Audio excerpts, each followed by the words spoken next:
Bismillahirrahmanirrahim. Assalamualaikum warahmatullahi wabarakatuh. Selamat sore, salam sejahtera bagi kita semuanya. Om Swastiastu, Namo Buddhaya, salam kebajikan. Bapak, Ibu, dan saudara-saudara sebangsa dan setanah air, penyebaran COVID-19 telah benar-benar memperlambat perekonomian dunia, termasuk perekonomian di negara kita Indonesia. 186 negara telah terpapar virus corona.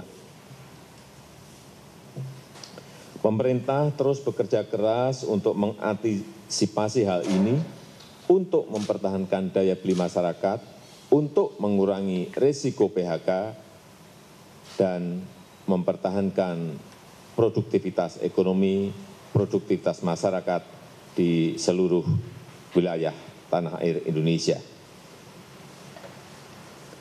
Pada kesempatan ini, saya hanya akan berfokus pada kebijakan bantuan-bantuan yang disediakan oleh pemerintah, langsung kepada masyarakat untuk mempertahankan daya beli masyarakat. Pertama, saya telah perintahkan kepada semua menteri, gubernur, bupati, dan wali kota agar memangkas rencana belanja yang tidak produktivitas ekonomi, produktivitas masyarakat maupun di seluruh wilayah. Anggaran perjalanan dinas, pertemuan-pertemuan yang tidak perlu. Pada kesempatan ini, belanja lain akan berfokus pada langsung dirasakan bantuan yang disediakan oleh pemerintah harus dipangkas langsung kepada masyarakat untuk kementerian dan lembaga di pusat daya beli, serta juga pemerintah daerah, provinsi, kabupaten dan kota. Saya telah harus melakukan kepada semua menteri, kegiatan, gubernur, bupati, dan wali kota melakukan agar realokasi rencana belanja yang mempercepat penanganan COVID-19 di APBN yang terkait maupun di isu-isu kesehatan, maupun anggaran perjalanan dinas, isu-isu pertemuan yang tidak perlu, landasan dan hukumnya belanja lain yang hari Jumat yang lalu tanggal 20 Maret 2020 masyarakat telah saya tanda tangani Inpres nomor 4 tahun 2020. Kementerian dan lembaga di pusat memerintahkan refocusing kegiatan daerah, relokasi anggaran, kabupaten dan kota ini juga memerintahkan untuk percepatan refocusing pengadaan barang dan jasa dan untuk mendukung melakukan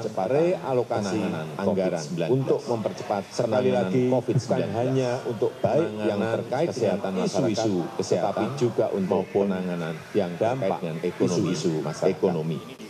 Yang ketiga, hukumnya saya minta pada kementerian dan lembaga yang lalu tanggal 20 Maret pemerintah daerah 2020 provinsi saya tanda tangani kabupaten dan kota tahun agar 2020. Selain menangani isu kesehatan masyarakat, refocusing kegiatan dan menjamin relokasi anggaran, Inpres ini juga memerintahkan untuk percepatan pelaksanaan pengadaan utamanya jasa untuk mendukung kita harus membantu para buruh, membantu para pekerja harian, membantu para petani, membantu para nelayan, membantu para pelaku usaha mikro dan kecil agar daya belinya tetap terjaga, agar terus beraktivitas dan berproduksi.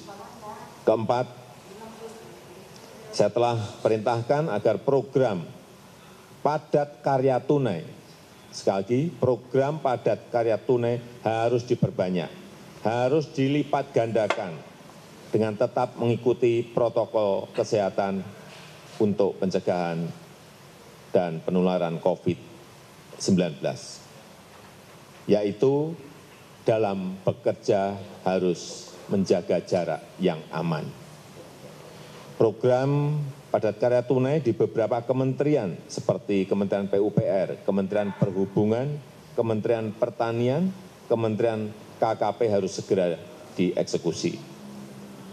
Dana desa dan program-program pemerintah daerah, provinsi, kabupaten, dan kota juga harus mengutamakan cara-cara padat karya. Ini akan membantu masyarakat, membantu para petani, para buruh tani, para nelayan di pedesaan di seluruh tanah air. Sekali lagi, dengan tetap mengikuti protokol kesehatan, yaitu dalam bekerja harus menjaga jarak yang aman. Kelima, kepada penerima kartu sembako, pemerintah memberikan tambahan sebesar 50.000 per keluarga penerima, sehingga menjadi 200.000 per keluarga penerima yang akan diberikan selama 6 bulan. Anggaran yang dialokasikan adalah sebesar 4,56 triliun rupiah. Yang keenam, kepada calon penerima kartu prakerja, pemerintah akan mempercepat implementasi kartu prakerja, sekaligus untuk mengantisipasi para pekerja yang terkena PHK, para pekerja harian yang kehilangan penghasilan, para pengusaha mikro yang kehilangan pasar dan omset, agar dapat meningkatkan kompetensi dan kualitas SDM-nya. Alokasi anggaran yang disediakan di dalam kartu prakerja ini adalah sebesar 10 triliun. Sehingga nanti setiap peserta kartu prakerja akan diberikan honor insentif 1 juta per bulan selama 3 sampai 4 bulan. Yang ketujuh, untuk membantu daya beli pekerja di sektor industri pengolahan, pemerintah akan membayar PPh pasal 21 yang selama ini dibayar sendiri oleh para pekerja, dalam rangka memberikan tambahan penghasilan kepada pekerja di industri pengolahan. Alokasi anggaran yang disediakan sebesar 8,6 triliun rupiah. Kedelapan, kepada para pelaku UMKM, OJK, Otoritas Jasa Keuangan, akan memberikan relaksasi kredit UMKM untuk nilai kredit di bawah 10 miliar untuk tujuan usaha, baik itu kredit yang diberikan oleh perbankan maupun oleh industri keuangan non-bank. Asalkan digunakan untuk usaha, akan diberikan penurunan bunga dan penundaan cicilan sampai 1 tahun.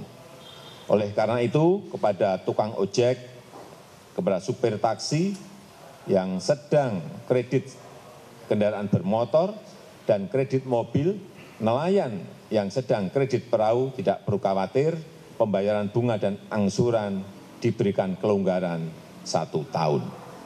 Dan pihak perbankan maupun industri keuangan non-bank dilarang mengejar-ngejar angsuran, apalagi menggunakan jasa penagihan atau debt collector. Itu dilarang, dan saya minta kepolisian mencatat hal ini. Kesembilan, kepada masyarakat berpenghasilan rendah yang sedang melakukan kredit kepemilikan rumah bersubsidi, pemerintah juga memberikan 2 stimulus, yaitu pemerintah memberikan subsidi selisih bunga selama 10 tahun. Jika bunga di atas 5%, maka selisih besaran bunganya akan dibayar pemerintah. Pemerintah juga memberikan subsidi bantuan uang muka bagi yang akan mengambil kredit rumah bersubsidi. Anggaran yang disiapkan 1,5 triliun rupiah. Saya mengajak seluruh jajaran pemerintah, baik di pusat maupun di daerah, sampai ke level kelurahan dan desa, untuk selalu tanggap terhadap situasi kesehatan dan kondisi ekonomi masyarakat. Kita harus kerja keras, kita harus bersatu dan bergotong royong menghadapi tantangan ini. Terakhir, saya juga mengapresiasi gerakan masyarakat yang telah turut mensosialisasikan, memasyarakatkan physical distancing atau jaga jarak aman, yang terus mengingatkan kita semuanya untuk berdisiplin. Karena hanya dengan kedisiplinan yang kuat kita dapat mencegah penyebaran COVID-19. Percayalah, kita bangsa besar, kita bangsa petarung, bangsa berjuang. Insya Allah kita bisa, insya Allah kita mampu dalam menghadapi tantangan global yang berat sekarang ini. Terima kasih, saya tutup. Wassalamualaikum warahmatullahi wabarakatuh.